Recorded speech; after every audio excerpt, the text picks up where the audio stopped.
Eletta ieri all'unanimità nel corso del congresso provinciale di Forza Italia, la nuova coordinatrice del partito è l'onorevole Margherita La Rocca Ruvolo, insieme agli 11 delegati che parteciperanno al prossimo congresso nazionale. Intervista all'assessore regionale all'energia e ambiente Roberto Di Mauro.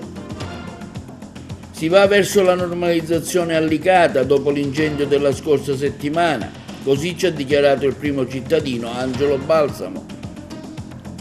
Incontro stamani che si è svolto presso la sala consiliare del comune di Porto Empedocle, indetto dalla RSU sindacali tra i lavoratori precari e il sindaco Martello sulla loro stabilizzazione.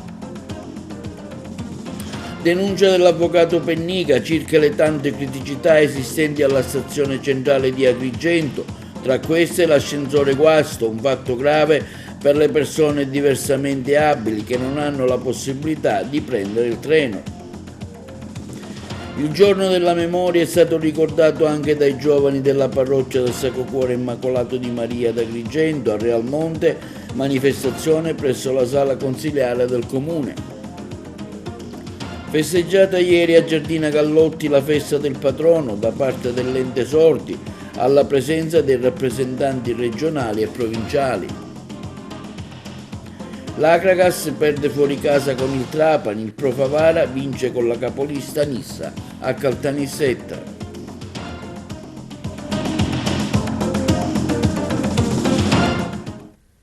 Buongiorno, benvenuti con l'appuntamento di TV Notizia. Apriamo oggi con la politica e la deputata regionale Margherita La Rocca Ruvolo, eletta coordinatrice provinciale di Forza Italia ad Agrigento. L'elezione è avvenuta per acclamazione a margine del congresso provinciale che si è svolto ieri, presieduto dalla deputata nazionale di Forza Italia Erika Mazzetti. Sono stati anche eletti gli 11 rappresentanti che parteciperanno al congresso nazionale del 24 e 25 febbraio prossimo. Il servizio. L'onorevole regionale Margherita La Rocca Ruvolo è stata eletta coordinatrice provinciale di Forza Italia ad Agrigento. L'elezione è avvenuta per acclamazione a margine del congresso provinciale che si è svolto nella giornata di ieri, domenica 28, ad Agrigento, presieduto dalla deputata nazionale di Forza Italia Erika Mazzetti. Grazie al mio partito, ha detto Margherita La Rocca Ruvolo, per la rinnovata fiducia accordatami eleggendomi come coordinatrice di Forza Italia Agrigento dopo l'esperienza da commissario. I consiglieri comunali di Forza Italia di Agrigento, Cantone, Civiltà, Fontana e Scinta esprimono nel contempo apprezzamento a seguito dell'elezione dell'onorevole Margherita La Rocca Ruvolo a coordinatore provinciale del partito, avvenuta per acclamazione al congresso provinciale che si è svolto domenica.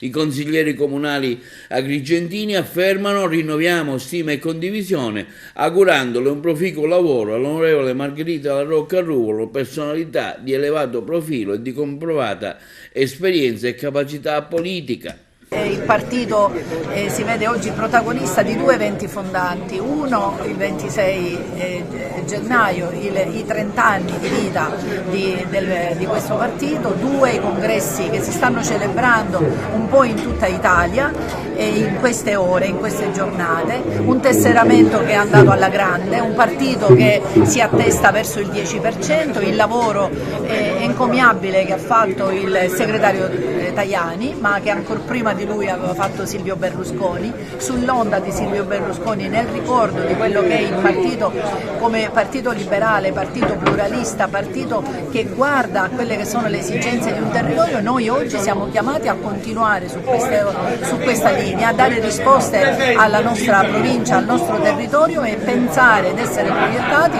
verso i prossimi appuntamenti elettorali di giugno. Ecco, lei continuerà nel coordinamento provinciale da commissario? Io intanto lo sono fino ad oggi, continuerò a lavorare insieme all'onorevole Riccardo Gallo. Questa grande armonia che c'è tra noi sicuramente è stato un punto di forza nella nostra provincia, perché riusciamo, lui nel versante orientale, io verso quello occidentale, a tenere ferma la barra verso il partito. Abbiamo fatto un tesseramento fuori dal comune. Tutto questo sicuramente grazie agli amici che ci hanno supportato, che continuano a supportarci, grazie a chi crede in questo partito, che crede in un partito di moderati, ed ecco, questi sono, diciamo, i presupposti per essere non solo contenti, ma per andare al tavolo nazionale con le carte in regola. Ci sarà un suo impegno alle europee in prima persona? Se il partito me lo chiedesse sì, ad oggi non me l'ha ancora chiesto. Momento importante per Forza Italia, si va al congresso provinciale in attesa di quello nazionale e delle europee? Perfetto, siamo in un inizio diciamo democratico, oggi c'è il segretario, sarà eletto il segretario Margherita Ruvolo che è un sindaco, siamo tutti insieme, faremo un partito con tutti i dirigenti, con tutte le persone che si sono spese per Forza Italia e ci saranno questi 3 appuntamenti amministrativi, provinciali e europei dove Forza Italia dirà la sua e spera di essere nel territorio vicino agli elettori. Ultimamente il partito è cresciuto parecchio con diverse adesioni da tutta la provincia, onorevole. Sì, si stanno avvicinando tante persone che vogliono fare politica. Forza Italia è viva e vegeta, la guida del Presidente della Regione sta dando veramente tante soddisfazioni. Speriamo che tutto possa andare bene e che possiamo dare risposte per il nostro territorio. Oggi qui Erika Mazzetti a presiedere le operazioni congressuali ad Agrigento in Forza Italia, un momento che coincide con i 30 anni della fondazione del partito. Per me oggi è un onore essere qui in Sicilia in mezzo a tanti amici siciliani che hanno dato lustro al nostro paese ma anche al nostro partito, perché Forza Italia qui in Sicilia è molto forte, lo è sempre stato e sono convinta lo sarà sempre, perché le persone credono come tutti noi nei valori che ci ha insegnato Berlusconi. Ce li ha portati in 30 anni di storia di questo partito che poi si rispecchiano anche in tutta la società politica ma anche cittadina del nostro paese nazionale. Berlusconi è stato la rappresentanza del cittadino italiano che ha dato lustro a questo paese, come tante persone in Sicilia hanno dato lustro in Italia e fuori Italia a tutto il nostro mondo. Certo è fondamentale la storia, ma le radici per vedere al futuro. Ecco, Berlusconi ha lasciato una grande eredità, che sono i valori, che sono le idee, le proposte, che sono oggi attuali come 30 anni fa. Qui noi oggi siamo tutti insieme a festeggiare certo 30 anni, ma soprattutto a creare il futuro, una prospettiva futura per i cittadini siciliani e anche per tutto quello che è la bella terra della Sicilia. Abbiamo dato molto importante come Forza Italia a questa regione perché lo merita. Noi abbiamo fatto oltre 100.000 iscritti, di cui più di 12.000 sono in Sicilia. Questo è un segnale importantissimo della vicinanza dei siciliani a Forza Italia, ma anche alla politica tutta nazionale e regionale. Ed è per questo io con grande orgoglio oggi sono qui a presiedere questo importante congresso. Noi fino ad oggi, grazie anche a Berlusconi, che era la mente del nostro partito, lui che organizzava tutto, che presiedeva tutto in modo egregio, ahimè, quando ci ha lasciato abbiamo dovuto camminare sulle nostre gambe, per cui era importante riorganizzarsi grazie al segretario nazionale Antonio Tajani che ha creato quella struttura che già Berlusconi aveva indicato, perché Berlusconi non sembrava ma aveva fatto una grande partita, strutturato, organizzato, che non vedo in altri partiti, e questa è la dimostrazione di tanta gente, di tanti iscritti, di tante idee e proposte che in tutta Italia vanno avanti. Ieri c'è stata la prima riunione della consulta a Milano presidiata dalla Moratti, dove noi ascoltiamo, come sempre facciamo, anche le categorie economiche e professionali per dare una visione migliore del nostro paese. L'onorevole La Rocca Margherita al segretario provinciale di questa provincia.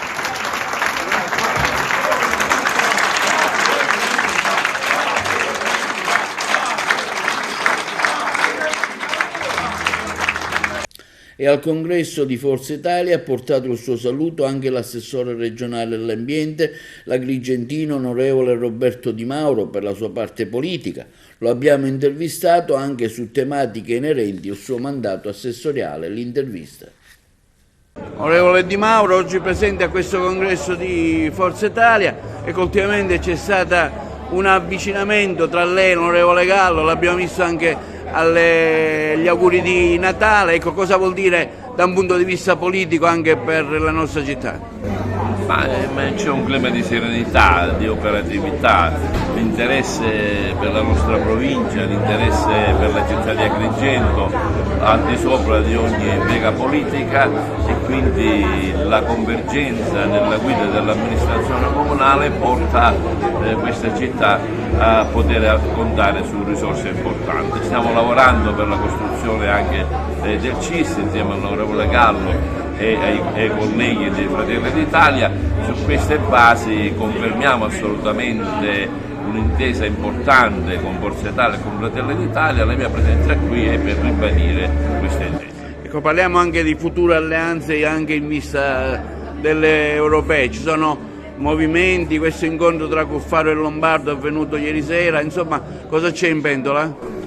Ma in pentola diciamo che siamo due realtà diverse, quindi noi siamo il partito degli autonomisti, Cuffaro ha fondato un nostro partito, la Democrazia Cristiana, colloquiare a mio parere è una cosa talmente ovvia che qualcuno lo rappresenta sulla stampa, ovviamente lo fa perché vuole far saperlo, ma sono discorsi che si fanno comunemente sul piano politico, incontrare le delegazioni, incontrare i riferimenti politici. Siamo del resto alla vigilia di alcune scadenze importanti come quelle delle norme della sanità oppure la legge sulla provincia, quindi trovare le intese, trovare le convergenze credo che siano cose assolutamente positive. L'interesse è quello di sostenere a più mani il governo Schifani per raggiungere gli obiettivi come per esempio l'approvazione del bilancio entro il 31 dicembre che poi insomma ha esecutività dal mese di gennaio. I fatti tecnici sono importanti perché vuol dire che c'è un buon clima politico. Parliamo del commissariamento che è arrivato per l'ambiente, per questi termovalorizzatori, insomma che punto è?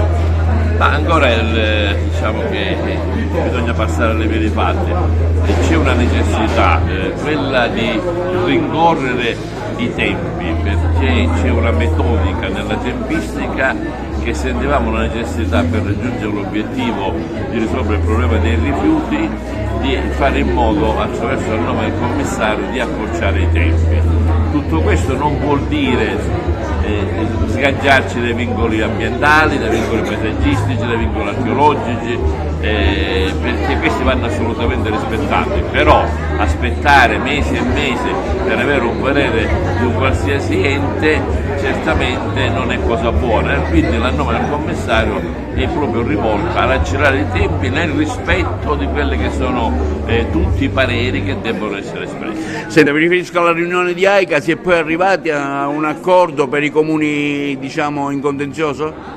Ma abbiamo in questo senso incontrato l'assessore al bilancio insieme a una delegazione dei sindaci guidata dal professore sindaco di Grotte, Provvidenza. il professore Provvidenza. Abbiamo trovato una soluzione tecnica, la adotteremo nel corso della prima legge possibile e che già è una novità, perché questo consentirebbe di far avere ad AICA circa 6 milioni e mezzo. La cosa è una ricerca capillare nel territorio siciliano, in particolar modo quella agrigentino, di tutte le opportunità di sorgente che debbono essere utilizzate per cercare di fare in modo di abbassare il costo dell'acqua. Si va normalizzando la situazione igienico-sanitaria nel comune di Licata, come ci dichiara il sindaco Angelo Balsamo, a una settimana dall'incendio che ha interessato il deposito sequestrato della ditta Omnia. L'intervista. Siamo col sindaco di Licata, ecco un momento importante questo politicamente, ma vogliamo sapere un po' le ultime novità su Licata e sulla sicurezza dei cittadini, sull'ambiente. Insomma, ci aggiorni dopo gli incontri in prefettura con l'ARPA e con tutte le autorità competenti? Abbiamo emesso due ordinanze, una per la riapertura dei luoghi pubblici, cimiteri, spazi esterni, attività sportiva, e tutto il resto, quindi l'attività civica riprende normalmente. E un'altra ordinanza con la quale abbiamo ordinato alla società proprietaria del sito la bonifica dello stesso. Prima fase è quella di mettere in sicurezza il sito, eliminando qualsiasi possibilità di contatto con l'aria, con l'acqua o con la terra, e quindi l'intervento di mantenimento, e una successiva intimazione che è quella della catalogizzazione dei residui, quindi la classificazione dei residui, per poi avviarli negli impianti di trattamento idonei. Quindi la fase dell'emergenza è stata superata, siamo in attesa di avere i risultati definitivi dell'ARPA, e una volta avuti i risultati definitivi dell'ARPA sicuramente avremo i provvedimenti conseguenziali. Lunedì riaprono le scuole regolarmente e tutte le attività saranno in essere. Quindi diciamo si va verso la normalizzazione, no? Ma appunto questi rifiuti che fine faranno? Cioè, dove saranno? Ci vorrà del tempo? Cosa dicono i tecnici competenti? Anche da un punto di vista economico, chi si accollerà alla spesa?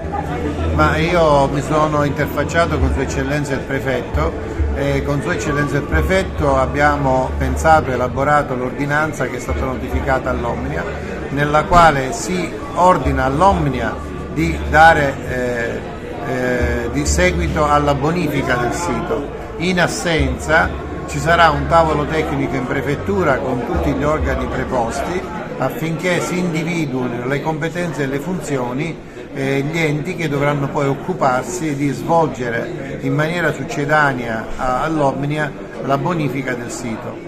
Come vede questo momento politico? Cambiamo l'argomento, andiamo alla politica. Ecco, oggi un congresso provinciale, Forza Italia si prepara a quello nazionale in vista anche delle europee.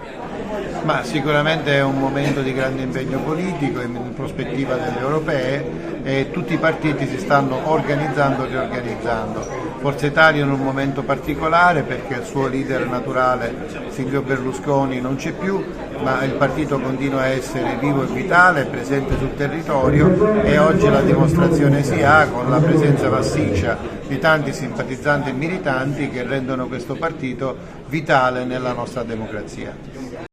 Si è svolta stamani presso la sala consiliare del comune di Porto Empedocle un'assemblea straordinaria del personale precario comunale con contratto a tempo determinato indetta dalla RSU sindacali, con un unico punto all'ordine del giorno: la prosecuzione delle attività lavorative del personale precario a tempo determinato il cui contratto è scaduto lo scorso 31 dicembre. Noi eravamo sul posto, vi proponiamo le interviste al sindaco e ad alcuni rappresentanti sindacali. Un'assemblea con i lavoratori per cercare di arrivare a una soluzione per la loro stabilizzazione. Sindaco, è stata un'assemblea partecipata, dove si sono arrivati a delle conclusioni anche da parte sua, una certa garanzia perché i lavoratori continueranno a lavorare al comune di Porto Empedocle. Sì, oggi c'è stato questo incontro con i sindacati e con i lavoratori perché purtroppo il 31 dicembre 2023 è venuta meno quello che era la proroga prevista dalla legge Madia, e quindi dal 1 gennaio 2024 i lavoratori di alcuni comuni di questa provincia, in particolare Porto Empedocle, Favara e Casteltermine, sarebbero dovuti restare a casa perdendo un diritto acquisito già da circa 30 anni. Con grande spirito di collaborazione anche con il prefetto, che ci è stato molto vicino in questi giorni, in queste settimane, abbiamo fatto un'ordinanza di proroga per evitare che staccassero anche un solo secondo per poi perdere questo diritto. L'Assemblea regionale, investita di questa incombenza, ha approvato in Commissione Bilancio un emendamento che prevede una proroga per questi ex articolisti, un collegato che sarà pubblicato la prossima settimana. È chiaro che da parte dei lavoratori in primis, dei sindacati, ma anche da parte nostra c'è questa preoccupazione di evitare che venga meno le condizioni per poterli successivamente stabilizzare, quindi procederemo anche nei prossimi giorni ad un'ulteriore ordinanza in modo tale da dare una continuità nel servizio. Però l'invito che faccio io alla Deputazione nazionale a questo punto, che l'emendamento è votato dalla Commissione Bilancio all'Assemblea regionale, venga inserita nelle milleproroghe per essere approvata dal Governo nazionale, perché solo in questo modo vi sarà una certezza per la stabilizzazione di questi precari che, diciamolo, sono ormai rimasti circa 1200 in tutta la Sicilia rispetto all'enorme bacino degli anni precedenti, e che probabilmente, sicuramente ormai non rappresentano una forza elettorale così importante e molto spesso ci si dimentica di loro. Lavoratori che sono indispensabili per gli enti locali, visto che soprattutto nel comune di Porto Empedocle, ma come negli altri comuni, gran parte dei lavoratori a tempo indeterminato sono andati in pensione e andranno nei prossimi mesi in pensione, e che oggi la linfa vitale di questi comuni è data dagli ASU e dagli ex articolisti. Se togliamo questi lavoratori che hanno dato e continuano a dare grande lavoro a questo comune, è chiaro che questi comuni avranno semplicemente una cosa da fare: prendere le chiavi e portarli al prefetto, perché nel caso contrario non ci saranno più le condizioni per offrire un servizio alla cittadinanza. Quindi ringrazio ancora una volta Sua Eccellenza il Prefetto per la grande disponibilità che ci ha dato, ringrazio i deputati regionali per aver votato in commissione questo collegato alla finanziaria, e invito adesso i deputati nazionali a fare in modo che questo emendamento venga inserito nelle milleproroghe e finalmente si dia una legittimazione a questi lavoratori che da molto tempo aspettano la stabilizzazione.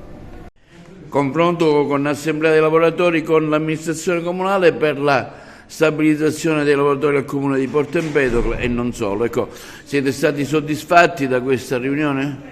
Sicuramente sì, in quanto il sindaco, assumendosi una propria responsabilità, spiegando bene gli effetti dell'approvazione dell'eventuale milleproroghe che va in un certo senso ad annullare quelle che erano le direttive della Madia, e grazie anche a un supporto dei nostri politici che dovrebbero in qualche modo andare a sollecitare questa cosa, diciamo che possiamo essere soddisfatti per quanto riguarda l'impegno preso del sindaco, che attiverà una prosecuzione delle attività lavorative, che dall'altro lato era completamente inconcepibile non pensare a una cosa del genere, o che si cessasse un'attività amministrativa comunale come quella che è il comune di Porto Empedocle, ma stessa sorte guardiamo bene che ha Favara e Casteltermine. Quindi siamo soddisfatti da questo punto di vista. Certo, aspetteremo poi le direttive in seguito, i lavoratori saranno sempre attenti dietro le organizzazioni sindacali a che si risolva il problema nel miglior modo possibile, e direi anche con una certa celerità, perché non si può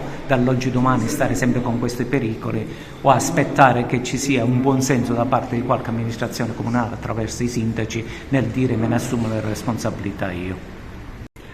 E allora io rappresento, diciamo, i lavoratori del comune di Porto Empedocle come RSU. Abbiamo avuto, diciamo, l'esigenza di fare questa assemblea perché in questi giorni, a partire da fine anno e in questo mese, c'è stata quasi un'assenza della deputazione regionale e anche nazionale su una problematica contingente, che sono i comuni che sono usciti da un dissesto ma non sono riusciti ancora a riequilibrare, quindi non sono nelle condizioni di stabilizzare il proprio personale a tempo determinato. E purtroppo in questo, diciamo, pastoie è caduto il comune di Porto Empedocle, Favara e Casteltermine. Oggi noi abbiamo avuto un confronto con l'amministrazione, perché chiaramente l'amministrazione è la parte politica che si deve interfacciare, e ci ha dato delle garanzie su alcuni emendamenti che potrebbero passare sul milleproroghe. Ma nel frattempo noi vogliamo anche garantire una dignità lavorativa, e siamo ancora in assemblea e continueremo, per cercare di capire, perché si andrà sicuramente verso un'ordinanza straordinaria per poter continuare il lavoro, per garantire, oltre uno stipendio minimo che va da 18 a 24 ore, anche i servizi alla collettività di Porto Empedocle. Ma chiaramente noi saremo sempre in stato di agitazione, pur garantendo chiaramente i servizi. Ci aggiorneremo, perché questa sarà la prima di una delle tante assemblee che faremo e che andremo anche oltre le mura del comune di Porto Empedocle. Ascoltiamo ora una segnalazione pubblicata sui social dell'avvocato Pennica stamani presso la stazione centrale di Agrigento. L'ascensore era guasto, un fatto estremamente grave, in particolare per i diversamente abili che non hanno così la possibilità di prendere il treno, oltre ad altre criticità riscontrate. Vediamo il video dell'avvocato Pennica. Allora, modesto contributo per il miglioramento dei servizi della mia città. Stazione di Agrigento, lunedì mattina, ore 6. Vado verso Palermo. Oggi ho trovato questo che desidero segnalare a chi di dovere. Ascensore non funzionante, assolutamente può succedere. Tuttavia un disabile o un diversamente abile, un uomo in carrozzina o un uomo con la gamba spezzata deve fare 3 rampe di questa scala. Questa è la situazione alle ore 5:53. Io prenderò il treno delle 6:15. Nessun operatore presente. Biglietteria chiusa. Nessuna servo scala.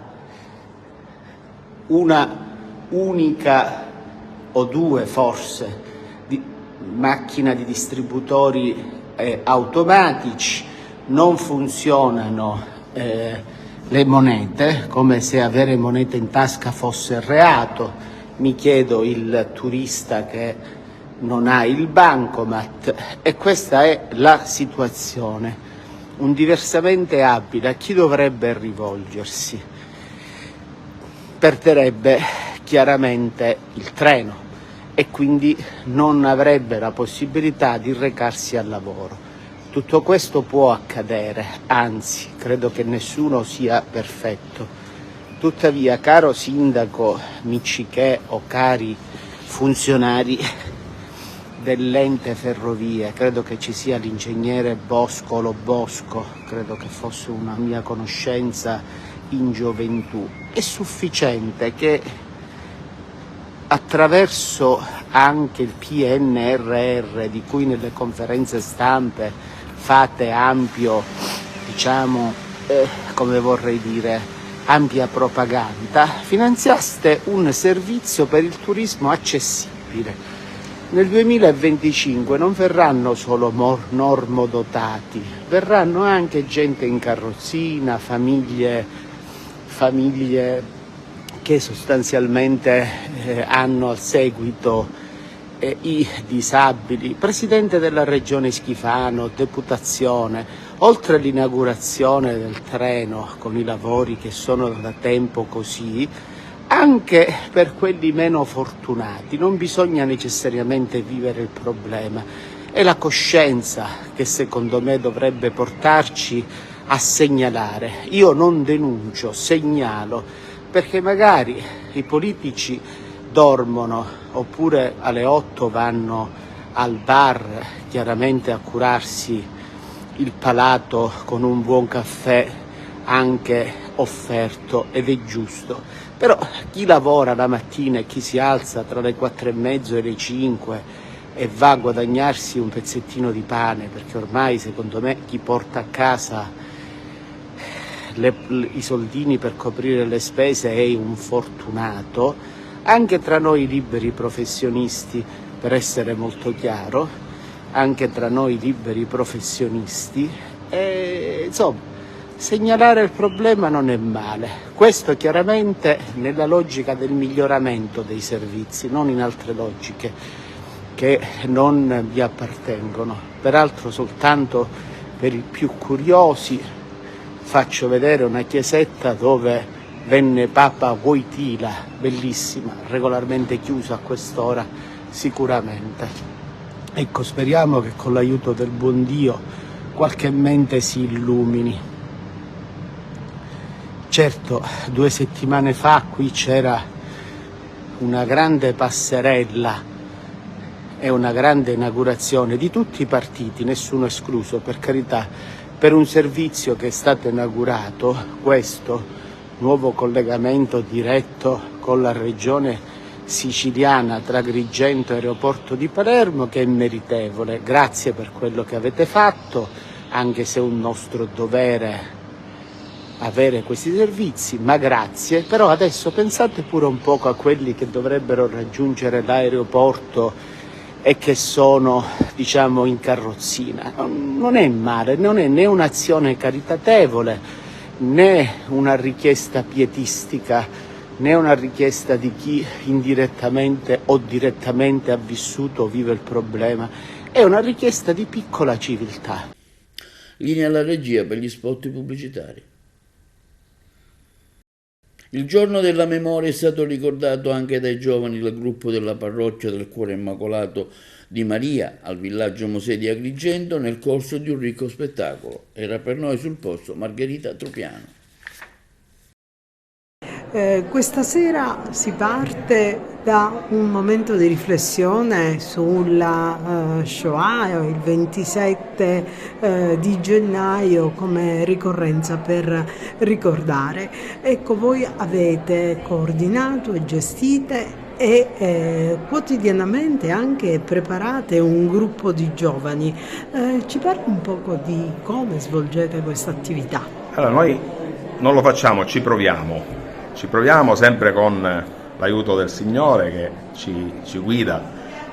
Cosa facciamo? Cerchiamo di tenere assieme ragazzi di una certa età. Sino all'anno scorso, o prima del Covid meglio, avevamo ragazzi tutti omogenei, cioè di un'età che andava tra i 15 e i 16 anni. Quest'anno abbiamo optato per andare a inserire anche ragazzini più piccoli che fanno catechismo qui in parrocchia, che hanno espresso il desiderio di aggregarsi a questo gruppo. Cosa facciamo? Cerchiamo di fare tante attività. Il primo lavoro, che è questo che stiamo facendo, esce fuori da un laboratorio di lettura che è stato guidato da Enzo Mugavero, e noi abbiamo partecipato con tutti i ragazzi, tutti i bambini, per ognuno per le capacità e per i ruoli che gli sono stati assegnati, e speriamo di fare un bello spettacolo.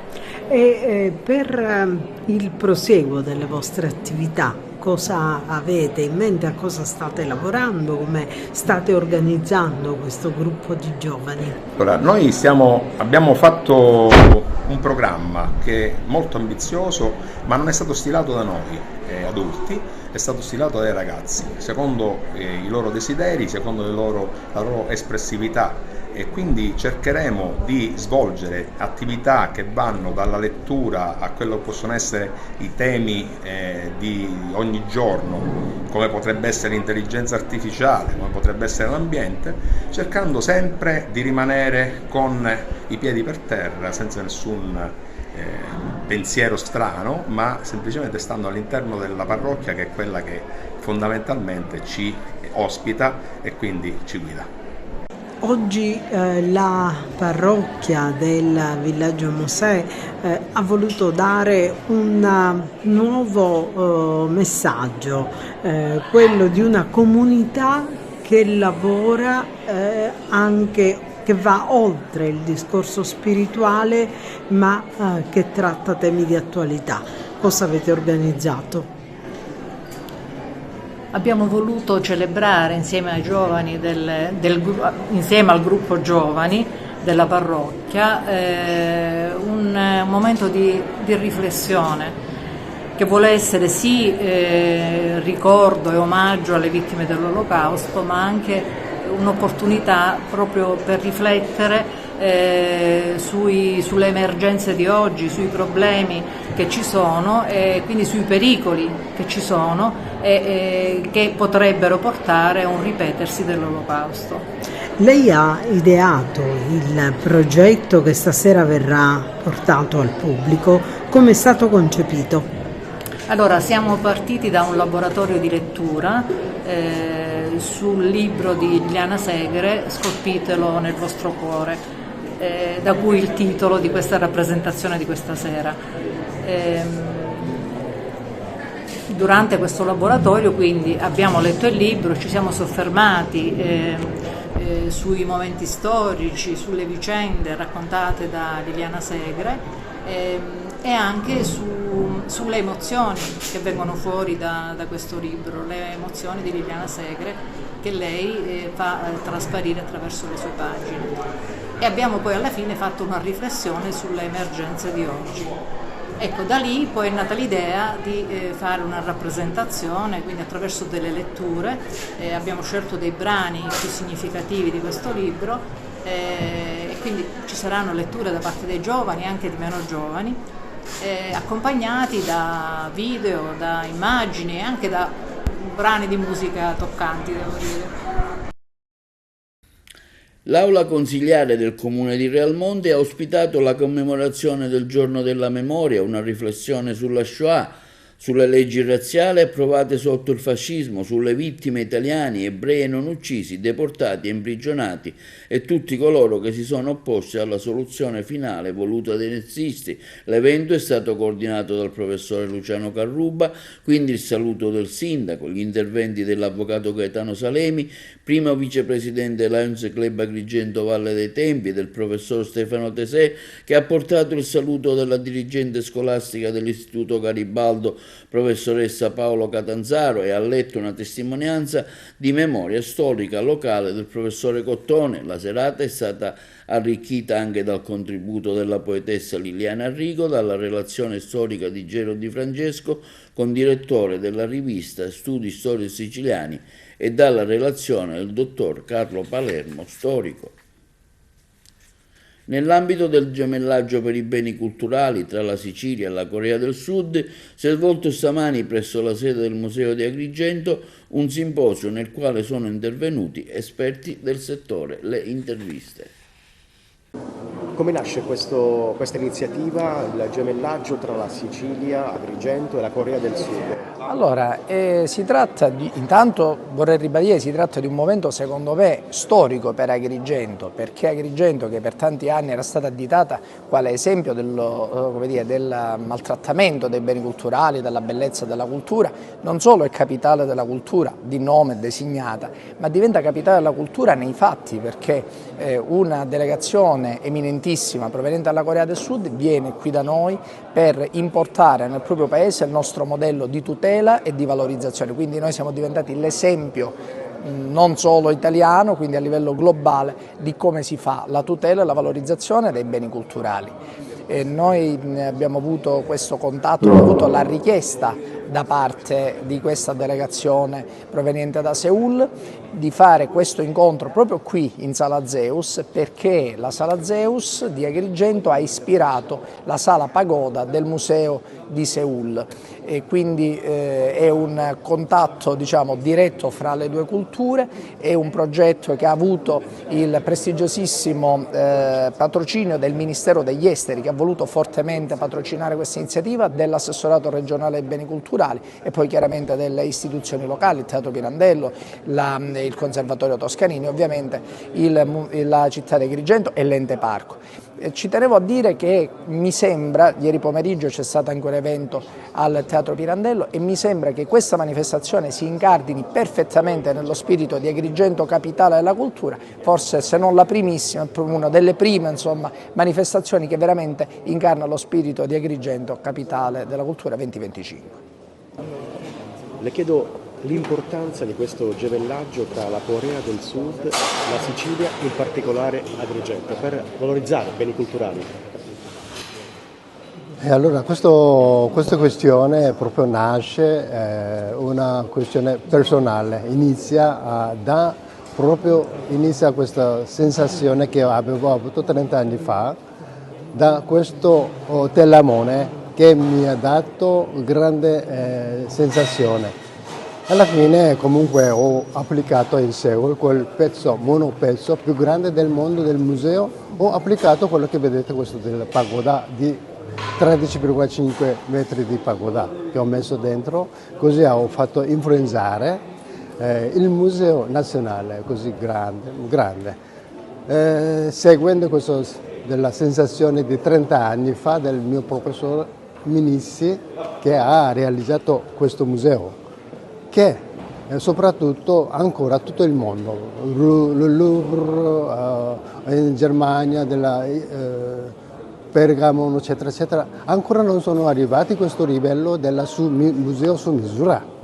Ecco, sono qui anche del caso del nostro museo nuovo, archeologico di Corea, e metà che ho potuto seguire, il resto non sono ancora soddisfatto quanto questo del tellamone che sta in piedi, che quello che era fuori sotto del tempio di Zeus.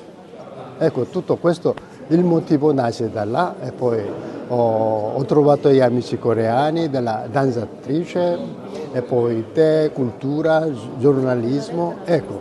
ho raccontato questo qua, proprio questa sala, l'esistenza di questa sala e poi Valle dei Templi. Sono contenti, siamo venuti qua per tenere un'iniziativa culturale, archeologico, museale, quello che mi piace a vedere più, approfondire di più. Ecco, siamo qui per mettere una prima pietra di prendere un'iniziativa della relazione culturale fra Agrigento e Seul, o Italia e Corea. Gemellaggio questa mattina tra la Corea del Sud e la Sicilia, in particolare Agrigento. Quali i vantaggi per la nostra città? Vabbè, intanto diciamo che questa è la prima tappa di un percorso che vedrà la Sicilia impegnata durante il 2024 in una serie di attività di gemellaggio con la Corea del Sud, un gemellaggio che coinvolgerà in pieno la città di Agrigento, la città di Gimè, sui temi dei beni culturali, anche se devo dire che nel corso di queste 2 giornate, perché la manifestazione è già iniziata ieri, abbiamo assistito a momenti di confronto culturale a tutto tondo, non solo quindi beni culturali ma anche musica, danza, costumi. È chiaro che l'obiettivo principale dell'evento è quello di esportare, di diffondere i modelli italiani di tutela e valorizzazione dei beni culturali in Corea, nel paese asiatico, dove però dobbiamo riconoscere che c'è un grande apprezzamento per l'architettura quale strumento per la crescita economica e per radicare l'identità di un popolo, soprattutto dopo la divisione delle 2 Coree che si è concretizzata in occasione della Seconda Guerra Mondiale. Quindi di fatto se i coreani hanno da apprendere dal nostro paese il sistema di tutela e valorizzazione dei beni culturali, noi di contro abbiamo da apprendere tanto dalla Corea, soprattutto per la fiducia posta nei confronti della architettura quale motore di sviluppo urbanistico e socio-economico delle città e quale strumento per radicare l'identità culturale delle proprie comunità. Festeggiato ieri presso la chiesa di Giardina Gallotti San Francesco di Sales, patrono dei sordi, una cerimonia organizzata dai vertici del Consiglio regionale dell'Ente Nazionale Sordi alla presenza di Giuseppe D'Alessandro, vicepresidente regionale, Rosalba Assenso, presidente provinciale e Paolino Vetrano, organizzatore della giornata. Festeggiato ieri presso la chiesa di Giardina Gallotti San Francesco di Sales, patrono dei sordi, una cerimonia organizzata dai vertici del Consiglio regionale Ente Nazionale Sordi alla presenza di Giuseppe D'Alessandro, vicepresidente regionale, Rosalba Assenso, presidente provinciale e Paolino Vetrano, organizzatore della giornata della festa in memoria di San Francesco di Sales. Siamo qui alla chiesa di Giardina Gallotti, alla chiesa di Santa Maria Pietà. È una giornata dedicata alla festa di San Francesco di Sales. Ogni anno infatti si organizza di ricordare questo santo. L'anno scorso a Sciacca, quest'anno siamo venuti qua, perché la nostra comunità lo conosce, la comunità appunto di Agrigento. Qui c'è la nostra presidente, adesso diamo la parola. È il vicepresidente? È il vicepresidente. Presidente, allora come mai Agrigento ha risposto a questa iniziativa e quali sono le azioni che voi fate verso i vostri assistiti? Oggi io ho fatto questa proposta ed è stata approvata perché l'Ente Nazionale Sordi, tutti i sordi sono uniti nella provincia di Agrigento, anche quelli di Sciacca sono presenti. L'unione quindi tra Agrigento e Sciacca sempre. Come lavoro cosa organizzate qui? Come lavoro? Cioè come assistenza, nel senso di... Ognuno di noi fa una proposta. Sì. che serve appunto ad aiutare le persone sorde. E lei, che io sono la Presidente, ovviamente io accetto e l'approvo. Adesso diamo la parola al Vicepresidente. Perfetto. Vicepresidente, ecco, a livello regionale voi siete qui, avete scelto Giardina Gallotti, ecco, quali sono anche le problematiche che il vostro ente, diciamo, purtroppo per la situazione anche economica, finanziaria, deve subire? No, chi parla? Veramente oggi io ringrazio il Presidente provinciale di Agrigento, Rosalba D'Assenzio, perché noi giustamente noi collaboriamo tanto ad organizzare questa giornata di oggi. Io porto salute anche al Presidente dell'ente regionale, anche tutte le altre province. Oggi è una giornata bellissima, questa giornata che è stata organizzata. Io porto soltanto sostegno all'ente e speriamo che nel futuro si possano organizzare altre giornate per i sordi. Io dico, le istituzioni vi sono vicine da un punto di vista economico, assistenziale, cioè vi danno quei supporti che voi avete bisogno? Chi parla? Il problema è sempre la legge, è il tempo, perché i contributi sono pochi e quindi non sappiamo cosa fare prima, e quindi speriamo che nel futuro l'assessore regionale possa essere vicino alle famiglie per cercare un pochino di migliorare la situazione, di sforzarsi per fare delle attività, perché per adesso ovviamente io sto cercando di fare di tutto, di portare il mio contributo per fare delle attività, soprattutto qui in questa provincia.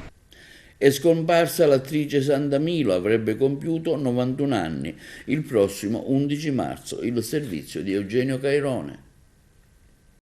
Se ne va un'icona del cinema, la musa di Fellini, una donna e attrice di grande talento. Il suo sorriso e il suo entusiasmo resteranno a perenne ricordo. Sandra Milo avrebbe compiuto 91 anni il prossimo 11 marzo. Salvatrice Elena Greco, questo il suo vero nome, era nata a Tunisi. La ricordano tutti come una donna meravigliosa. Laura Pausini ha annunciato che dedicherà a lei questa sera il concerto di Barcellona. Tra gli ultimi impegni di Sandra Milo, il programma televisivo Quelle brave ragazze con Mara Maionchi e Orietta Berti, ed è su questo che l'avevamo intervistata l'estate scorsa nella Valle dei Templi. Signora Milo, da Sky all'Estoai, benvenuta ad Agrigento. Beh, è meraviglioso qua, io sono sempre molto contenta di venire in Sicilia, non solo perché sono di origine siciliana, ma perché io siciliana mi sento. Quando arrivo qua, no? Già sull'aereo, comincio a vedere questa bellissima terra e sento qualcosa nel sangue, non lo so perché, sono quelle cose difficili da spiegare. È l'istinto, non lo so, però è meraviglioso, ecco. Le brave ragazze, è stata l'esperienza che lei desiderava? Beh, è stata una bellissima esperienza nella mia vita, ho fatto tante cose, tanti ruoli, era la prima volta che facevo, come dire, me stessa, no? E che facevo una vacanza ripresa dalle telecamere. Una vacanza piacevole, non sapevamo mai dove andavamo, però era sempre tutto organizzato, perché le vacanze sono faticose da organizzare poi, è vero? Con Maionchi e Orietta Berti, è stato bello starci. Bellissimo, sono due donne fantastiche, guardi, veramente, tutte e due, così diverse, poi anche diverse, ma poi anche simili nelle cose fondamentali, no? la fedeltà al marito, all'unico uomo della loro vita, la coerenza, tante cose che proprio le assimilano. E poi sono due donne estremamente generose, di grande intelligenza, la capacità di comprendere anche le cose più difficili, veramente fantastiche. A marzo saranno 90 le candeline da spegnere. Lei non fuma e non beve, e questo è uno dei segreti della sua... E non si droga, ecco. Sono questi i motivi della sua energia. Penso che l'energia abbia origini spirituali, perché l'energia è anche la volontà, e quindi la volontà uno la attinge dal proprio spirito, no? Dalla propria anima, è indipendente dalla forza fisica. Poi, e poi la mancanza di dipendenze, cioè io non amo dipendere da niente, salvo la famiglia, i figli, da loro anche schiava, ecco. Ecco, parliamo di amori. Fellini è stato un grande amore della sua vita. È stato ed è ancora l'amore più grande della mia vita, insuperabile, una storia fantastica perché come dire, ha superato i limiti della normalità, di un amore come lo si intende normalmente, no? È stato qualcosa di più, di così forte, di così trascendentale, cioè è difficile trovare delle parole per definire un amore così. Comunque sono stata molto fortunata perché ho conosciuto un tipo d'amore pazzesco, che non mi passa. Ma sai che cos'è la cosa bella di questo amore anche? Che non ha malinconie, perché mi è rimasta la gioia nel cuore, la luce dell'amore, non mi sento sola, anche l'allegria dell'amore, e quindi mi ritengo molto fortunata. D'altronde è un amore giovanile, a 17 anni. Sì, 17 anni, beh, insomma, è durato un bel po'. Poi un giorno è finito perché l'ho finito io, l'ho voluto chiudere io, perché io l'ho amato per tanti anni, lui all'inizio non mi amava, certo gli piacevo molto, era molto bella, intelligente, simpatica, insomma avevo tutte quelle qualità che fanno della donna quell'essere straordinario che è tutte le donne. Però insomma non era amore, da parte mia sì, era una cosa, sai cosa vuol dire perdutamente innamorata? Non so se lei l'ha provato. L'ha provato? Allora è un uomo fortunato anche lei. E poi finalmente, dopo tanto tempo, si è accorto che era me che amava, che era con me che voleva passare gli ultimi anni della sua vita, l'ultimo tempo che aveva da vivere, e mi ha detto: ce ne andiamo in America, tu ed io. Passiamo ora alle notizie sportive. Terminata con una netta sconfitta la trasferta dell'Akragas a Trapani per 4-1, il servizio di Carmelo Lentini, insieme a una panoramica sportiva della giornata di ieri. Sicuramente non era al provinciale dove si potevano conquistare i punti necessari per la classifica generale per l'Akragas. La compagine granata infatti ha confermato di essere una macchina schiacciasassi e la compagine Temple è stata la vittima sacrificale di turno della prima della classe del girone I del campionato di Serie D. Una secca sconfitta 4-1, maturata sin dai primi minuti, quando la superiorità tattica tecnica della squadra di casa ha messo subito in chiaro le proprie velleità bellicose. Infatti al quinto i padroni di casa al primo affondo vanno in vantaggio con Crimi con un preciso colpo di testa. Un gol a freddo che stordisce gli ospiti biancazzurri impreparati alla prima azione d'attacco dei Granata. La gara si fa sempre più equilibrata, ma sono i padroni di casa che al 39esimo trovano prima il raddoppio con uno degli attaccanti più vivaci, Roberto Confitto, con un fendente che spiazza un eventuale intervento del portiere ospite sorrentino. Intanto si fa male la Cragantino Grillo e al suo posto entra Puglisi. Non cambia nulla, ma sul finire del nel tempo arriva il tris di Gralgl con un forte tiro dalla distanza, un passivo che inizia ad essere un po' pesante per l'Akragas. Nella ripresa la squadra beccazzurra effettua qualche cambio e al 67esimo Casa di Dio piazza un tiro che spiazza completamente il portiere di casa Ujikai, un gol che galvanizza il giovane tecnico Bengazzurro Coppa, oggi squalificato, e riesce ad offendere una delle difese più impenetrabili del torneo.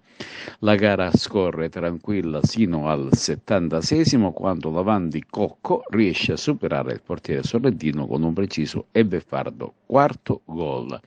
Una gara senza storia dunque, con il Trapani che conferma di essere una corazzata inaffondabile.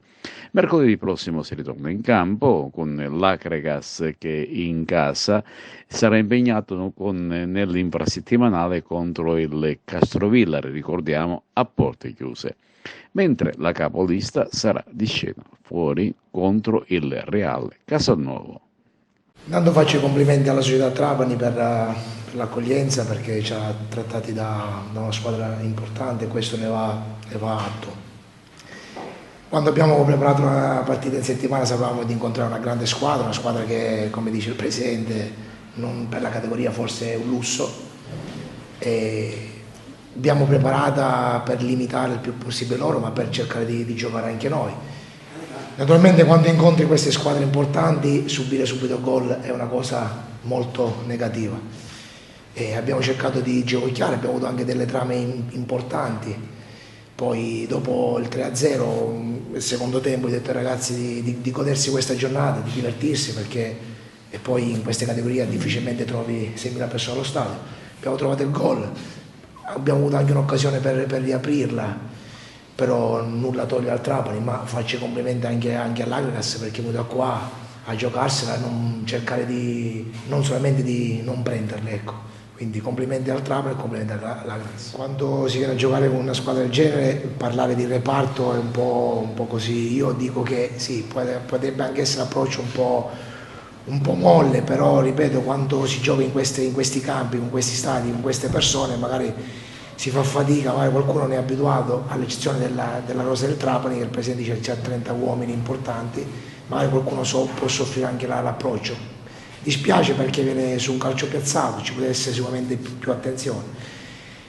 Poi andare a esaminare la partita del Trapani, il Trapani ha dei giocatori importanti, che se non si è sempre concentrati al 100% fai fatica, perché sono tutte da confitta, Kragel, Cocco, cioè andare a cercare di studiare il Trapani o limitare qualcosa viene complicato.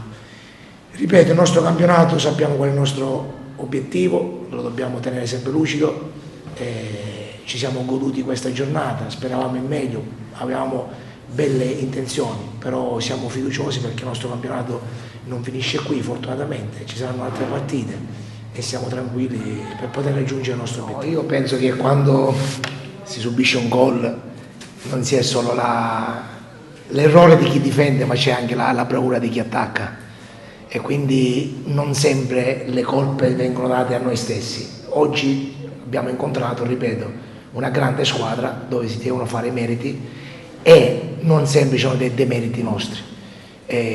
Noi abbiamo fatto sicuramente il possibile che potevamo fare, e se si va in difficoltà, ripeto, non si va in difficoltà solo perché siamo noi che andiamo in difficoltà, ma si ha la bravura anche dell'avversario. Quindi ripeto, quello che dovevamo fare secondo me abbiamo fatto con tutti i limiti che possiamo anche avere, sia a livello numerico che di qualsiasi limite, quindi dobbiamo essere orgogliosi di quello che abbiamo fatto, della giornata che è stata, e ripeto, il nostro obiettivo è un altro, non è quello del Trapani, siamo in linea con l'obiettivo. Adesso dopodomani abbiamo la nostra partita e dobbiamo fare bene lì, dobbiamo fare punti in casa. Inizia a definirsi la classifica generale di Serie D, girone E. Il Trapani infatti è sempre più in alto, Siracusa dietro ma con le dovute distanze. Chi continua a perdere terreno invece è la Vibonese al terzo posto, oggi fermata da un Castrovillari in piena forma, che mercoledì prossimo sarà ospite proprio dell'Acragas, al Seneto però a porte chiuse. Incredibile vittoria esterna della Novegea che vince sul campo del Portici e risale in classifica generale, mentre Licata supera la San Cataldese con una doppietta di Minacoli. Stop del Canicattì superato di misura a Sant'Agata. Comunque questi sono i risultati della giornata. Castrovillari Vibonese 1-1, Gioiese Locri 0-3, Portici Igea 1-3, San Luca Cireale 1-1, Siracusa Reggio Calabria 1-0, Trapani Acragas 4-1, Licata San Cataldese 2-0, Sant'Agata e Canicattì 2-1, Ragusa e Reale Casalnuovo 2-1. Scendiamo di categoria. C'è stata una giornata particolarmente importante per questo campionato, infatti c'è stato il colpaccio della Pro Favara che grazie ai gol di Retusci e Lucarelli causa la prima sconfitta stagionale alla capolista Nissa e quindi accorcia a 3 i punti di distacco. Campionato d'eccellenza dunque riaperto, ma a patto che, cammino facendo, non succeda qualche altro scivolone per la compagine biancoscudata. Vince fuori il Mazzara sul campo del Castelbuono, mentre lo Sciacca viola il campo dell'Atletico Palermo. Dunque questi sono i risultati. A Castelbuono ha vinto il Mazzara 3-2, Don Carlo Misilmeri Geraci 2-0, Folgore Aspra 1-1, Fulgatore Marineo 1-1, Nissa perde in casa con la Pro Favara per 1-2, e Mazzara 46, Accademia e Trapani 0-0, a Palermo lo Sciacca ha vinto 3-1, mentre il Castellammare ha superato il Casteldaccia per 5-0. E concludiamo con il campionato di promozione Girone A, dove i risultati delle compagini agrigentine sono stati all'agrodolce. Fatta eccezione per l'Empedoclina che ha perso il derby casalingo con il Gemini con il risultato di 3-2 a conclusione di una gara molto ma molto combattuta. Poi c'è stato anche il pareggio esterno del Casteltermine per 1-1 sul campo appunto del CUS Palermo, gara giocata di sabato, e il ritorno alla vittoria invece del Camarat per 2-0 contro il Forte Partinico Audace. In sintesi, questi sono i risultati di questa giornata. Parma Unvalle Bagheria 1-0, CUS Palermo Casteltermini 1-1, Giardinellese San Giorgio La Piana 2-3, Alcam ha perso in casa con il Marsala per 2-0, il Città di San Vito Lo Capo ha battuto l'Iccarenza per 3-0, a Porto Empedocle il Gemini ha vinto 3-2 e il Camarat invece ha vinto sul proprio campo contro il Partinico Audace per 2-0. Dunque questo campionato si profila sempre di più all'insegna del Città di San Vito Lo Capo e di San Giorgio La Piana, che si stanno contendendo la prima poltrona utile per il salto di categoria. La Pro Favara vince per 2-1 in casa con la capolista Nissa e guadagna così 3 punti in classifica, riaprendo il campionato di eccellenza Girone A. Ce ne parla Giuseppe Moscato. Va alla Pro Favara l'incontro di cartello del campionato d'eccellenza Girone A. I ragazzi di mister Gaetano Catalano centrano in pieno l'obiettivo e al Tomaselli di Caltanissetta battono la capolista Nissa, infliggendole la prima sconfitta in campionato e dimezzando da 6-3 i punti di svantaggio in classifica. Una vittoria meritata per la Pro Favara che continua la sua serie positiva avendo vinto tutte le 10 trasferte fin qui disputate. Un successo ottenuto con una cornice di pubblico eccezionale, oltre 4.000 spettatori con almeno 350 tifosi giallo-blu provenienti da Favara. La gara si era messa subito in salita per gli ospiti. La Nissa infatti a poco meno di 2 minuti dal fischio d'inizio andava in vantaggio con Gueye, che approfittava di uno svarione difensivo, si presentava da solo davanti al portiere Scuffia superandolo agevolmente. Un gol che non intimorisce la Profavara, anzi la carica, creando subito diverse occasioni per riequilibrare il risultato. Retucci prende la mira all'8° con un colpo di testa, respinto da Elezai, con una autentica prodezza. La manovra della Profavara si sviluppa e cresce, con la Nissa che sembra soffrire più del solito. Al 20° la rete del pareggio, con una azione sinergica dei gialloblu e appoggio finale per Retucci che insacca. La Nissa non trova la strada per reagire, mentre la Profavara continua a creare occasioni, almeno 3, con Lupo, Lucarelli e Vizzini. Nella ripresa mister Terranova cambia alcune pedine, la Nissa alza il baricentro e diventa più insidiosa in attacco, sfiorando in un paio occasioni la porta della Profavara. Al 75° arriva il gol partita, punizione di Ficarrotta, colpo di testa in aria che fa da sponda per Lucarelli, che porta in vantaggio la Profavara. La Nissa prova a reagire ma senza fortuna. Al triplice fischio del direttore di gara, gioia immensa per la Profavara e i suoi 350 tifosi che portano a casa i 3 punti che riaprono sicuramente il campionato. Ma ecco le interviste con i protagonisti. Intanto devo dire grazie per i ragazzi perché sono stati straordinari e io sono veramente orgoglioso di allenare un gruppo come questo, perché è vero che all'inizio abbiamo avuto qualche difficoltà, però mi stanno dando delle grandissime soddisfazioni. Oggi sapevamo che era una partita difficile, dovevamo fare la partita per portare a casa i punti e pronto in via ci siamo ritrovati sotto su un errore che ci può stare, però devo dire che i ragazzi da quel momento in poi hanno messo in campo qualità tecniche, abbiamo avuto la prima volta la palla con Retucci per fare gol, abbiamo preso il palo e poi è andato nelle mani del portiere, abbiamo fatto gol, abbiamo gestito bene, abbiamo creato altre situazioni. La seconda parte della gara credo che l'abbiamo giocata bene sotto l'aspetto tecnico, abbiamo fatto male nel momento giusto e poi alla fine potevamo anche fare anche il terzo gol. Non credo che abbiamo rischiato più di tanto con una partita così importante, anche perché loro mettevano spesso questi traversoni, falle laterali, a livello altri tiri da fuori che hanno preso specchio da porta io non me ne ricordo sinceramente, e quindi questa vittoria sicuramente è una vittoria importante perché ci dà ancora consapevolezza, oltre a ridurre un po' il campo in classifica, ci dà ancora consapevolezza di quello che possiamo fare e sappiamo che la strada è ancora lunga, però noi non dobbiamo lasciare niente al caso, non dobbiamo avere nessun rimpianti, dobbiamo cercare di vincere tutte le partite da qui alla fine e poi vedremo se riusciremo a vincere il campionato. Sapevamo che ci aspettava, diciamo, un pubblico delle grandi occasioni, sapevamo che ci aspettava una squadra che effettivamente ancora non aveva mai subito una sconfitta in questo campionato, quindi sapevamo l'importanza del campionato, sapevamo l'importanza di questa vittoria e diciamo che noi siamo venuti qui principalmente per fare una grande prestazione, poi è arrivata anche la vittoria, quindi sono molto orgoglioso della squadra. Un orgoglio, dicevo, doppio perché hai segnato. Beh sì, diciamo che in campo non ci pensavo più di tanto perché eravamo passati subito in svantaggio, serviva aiutare la squadra e fortunatamente abbiamo trovato subito il pareggio.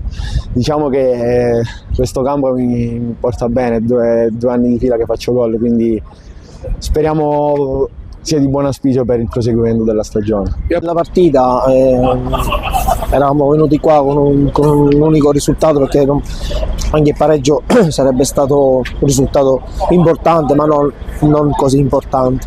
A questo punto ora bisogna stare calmi, soprattutto perché ancora non si è fatto niente, mancano 11 partite e tutto può succedere. Però avere accorciato 3 punti alla Nissa è già una bella conquista. Sì, è una questione più che altro di autostima perché i ragazzi hanno ritrovato un po' quella voglia, quella autostima che un po' si era perso nell'andata, visto la differenza di punti. Però ripeto, oggi devo dire bravo anche alla Nissa perché poi alla fine dico è una squadra che non molla mai e che ci ha messo sempre in difficoltà, però il Favara è stato più bravo. È stata una grandissima partita, naturalmente due squadre di alto livello, è stato per noi importante, così siamo ora a 3 punti e quindi ce la giochiamo fino all'ultimo. Questa partita la dedichiamo a tutta Favara e a tutti i tifosi favaresi che ci credono, noi ci crediamo, ancora siamo in corsa, andiamo avanti. Che cosa hai detto ai ragazzi subito dopo la vittoria? Ho fatto i complimenti come è giusto farlo, si sono dimostrati grandissimi di quello che sono. È stata anche una bella giornata di sport dove le tifoserie hanno onorato quello che è giusto, cioè gli spot classici, poi finisce lì ed è quello anche che noi volevamo. Certo, se vincevamo era meglio, ha vinto il Favara, onore al Favara. Direttore, che cosa non ha funzionato in campo? Ma cosa non ha funzionato? Io presumo che probabilmente il gol subito in apertura probabilmente è stato controproducente alla Nissa, però ripeto, di contro avevamo di fronte una squadra che certamente non è seconda a nessuno, una squadra di valore, e credo che oggi, comunque, conoscendo la squadra, la Nissa come si è espressa nelle altre partite, certamente non abbiamo espresso il miglior gioco, eravamo contratti e questo si vedeva. Quando sono gol che aiutano la squadra, ma sono felice, però oggi non è servito, però sono orgoglioso dei miei compagni perché abbiamo lottato fino alla fine. Ora, come è giusto che sia, che complimenti al Favara che ha fatto la sua partita e ha meritato di vincere, quindi noi continuiamo a lavorare che ci sono altri 11 finali. E questo è tutto per TV Notizie di oggi, vi diamo appuntamento alle prossime edizioni e vi auguriamo una buona serata.